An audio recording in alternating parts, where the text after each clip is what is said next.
రెండవ ముద్ర విప్పినప్పుడు మనుషులు ఒకనికొకడు చంపుకొనుచు భూలోకమందంతటా సమాధానము లేక ఆ గుర్రము మీద వానికి అధికారము ఇయ్యబడెను. అనంత జ్ఞాని అయిన దేవుడు భవిష్యత్ కాలములో జరగబోవు కాల జ్ఞానాన్ని మనకు తెలియజేస్తూ ఉన్నాడు.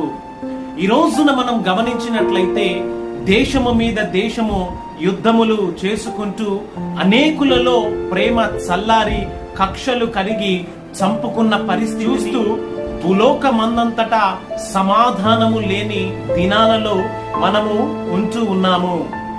ఈ యొక్క సత్యాన్ని వింటున్న నీవు దేవుని యొక్క భవిష్యత్ జరగబోవు కాల జ్ఞానాన్ని విశ్వసించేలలో స్థిరమైన దేవుని ప్రేమను సమాధానాన్ని పొందుకొని తన నిత్య రాజ్యములోనికి నీవు నడిపించబడుదువుగాక.